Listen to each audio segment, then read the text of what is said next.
Hey, what's up, guys? It's Foster from English no Cru. Just a quick message before we get started today. This show is brought to you by Cambly. Cambly is an incredible organization that provides 24/7 online English teaching. So, literally, it is amazing what you can do. You can decide, okay, I'm interested in technology and I want to talk to a male from California that works in software development. And boom, you have 20 teachers at your disposal that you can talk to immediately. It is so cool. Super happy to be working with them. So just go to Cambly.com or download Cambly on your iPhone, your Android, whatever, and use the promotional code English no Cru to get your first class for free. You don't have to enter any credit card information, anything like that. 100% free, and it helps support the show. Speaking of the show, let's get on with the show.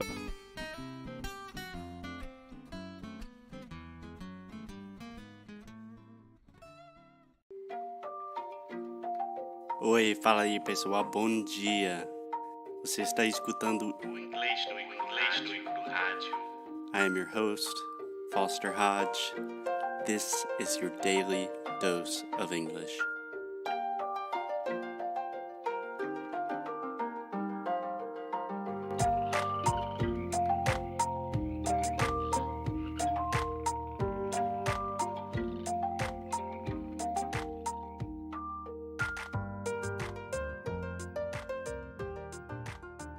Hey, Alexia. Hey Foster, how are you today? I'm doing pretty well. Yeah, How about you? I am as well. Cool. So, Alexia, can I ask you a question? Today is Valentine's Day. No. Oh, yes. Today is actually the day before Valentine's Day, but when you are hearing this, it will be Valentine's Day. Happy Valentine's Day, all you lovers. Happy Valentine's Day. May this day the most lovable day. Do you know what day Valentine's Day is in the rest US? of the world. Yeah, I'm not sure. I think so. February 14th. Exactly. February 14th. Yes. Perfect. So we are very lucky to have 2 Valentine's Day per year. We're so lucky. We have 2 We don't care opportunities much about it. to but that's celebrate our love for each other. 2 opportunities to spend money on things when we should not spend money. Okay. Yeah, we don't care much about it, but it's really cool. Okay, Alexia. So, getting back to travel, can I ask you a question about travel? Of course. Have you ever traveled completely by yourself? No.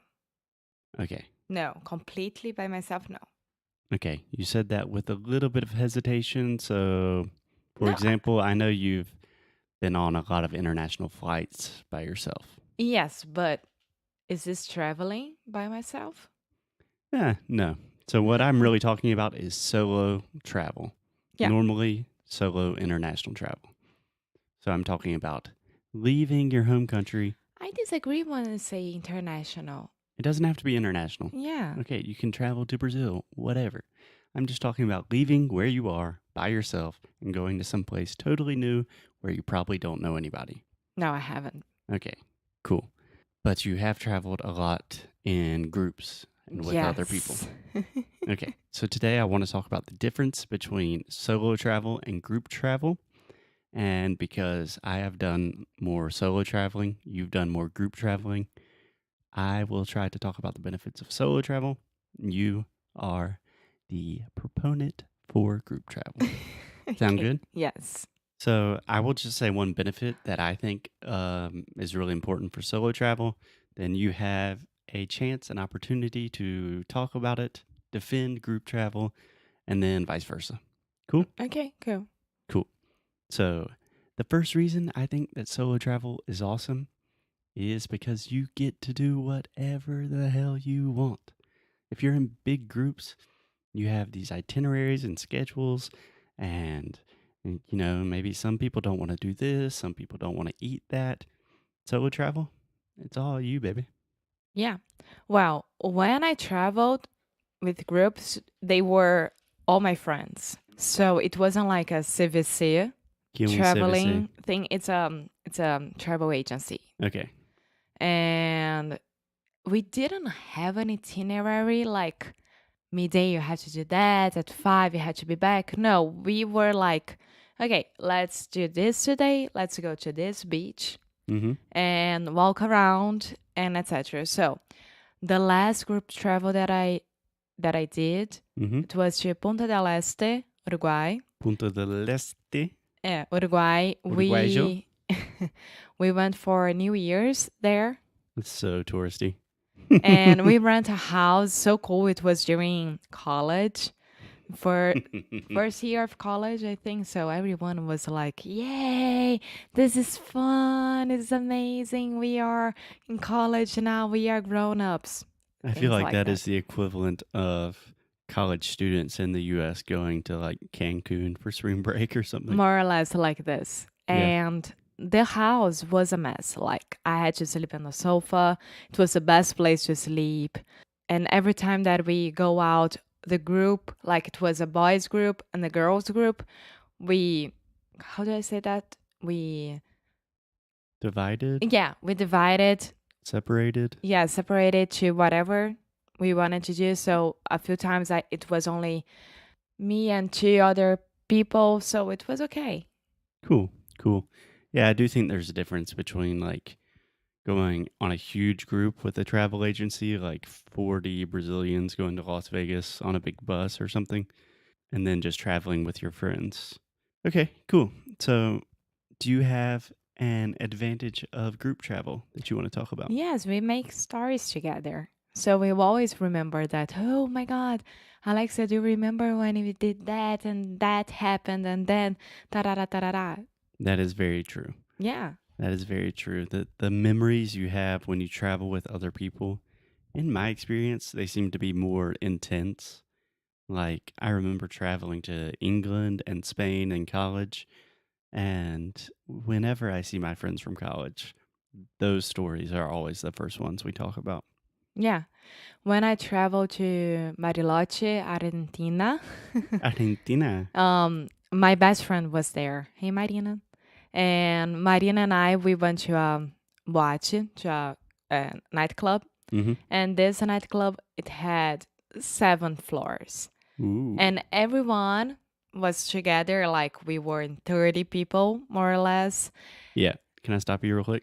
We were 30 people is a direct Portuguese translation. Party of 30.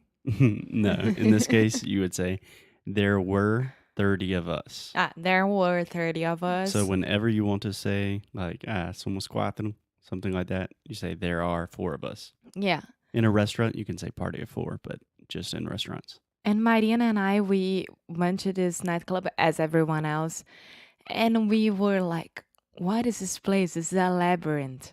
A total labyrinth.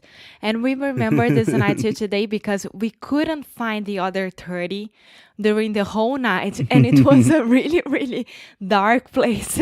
And we remember walking around and not having fun at all. And there are a lot of Sounds memories. awesome. Yes. We went skiing and it was my first time skiing. And we divided the group like already at skiing. Never, and I wasn't never group, of You course. had never skied before. Yeah. I remember that we had a teacher, and the teacher was trying to tell us how to stop the ski, that you have to do that pizza thing. Yeah, you got to make a pizza shape. Yeah. And I am very thin, and I am very, Petite. how do you say leve? Light? Yeah. Yeah, you're a small girl. Yeah. And I was waiting for my turn, but I don't know how I started to go down. And I remember my friend screaming, Alexia, você vai virar uma bola de neve. Para com isso. Eu não sei o quê. And I didn't know how to do that at all. And yeah, so every time that I meet people from this travel, they are always like, você aprendeu a esquiar já? Já tá tudo bem? Okay, so I give you that one. I agree that when you travel with your friends, you do have memories for life that you might not necessarily have if you're traveling solo. So now it's my turn. In defense of solo travel, I think that it's much easier to make friends, talking about making new friends and learning about the local culture of the place you're going to, right? Yeah. So, for example, when you went to, I don't know, Bariloche or Punta del Este, did you make a ton of Uruguayan friends? No. Yeah. You just hung out with Brazilians. Yeah. Yeah. And one of the most common things I see with my students is they study abroad, do an intercambio, an exchange in the US, and they spend 90% of their time with other Brazilians. So for me, that is a big negative of group travel and a big positive for solo travel. Yeah, but when you travel with your friends from college to China, I don't know, Yeah. it was the same thing as me. Same. Same thing Deixar a as boca me. com M. Yeah. So the summer after my second year in university, I traveled to Thailand and China with a group of like 20 people, pretty much all my friends. And I did not learn anything about China and Thailand. It was awesome. It was crazy. We saw a lot of crazy stuff. But compared to the places that I've been to by myself, like Spain, Brazil, Guatemala, those places I know intimately. I made friends there. I know a lot about the culture. I'm still interested in the culture. And I didn't have that chance when I was in a big group. Yeah. I don't know.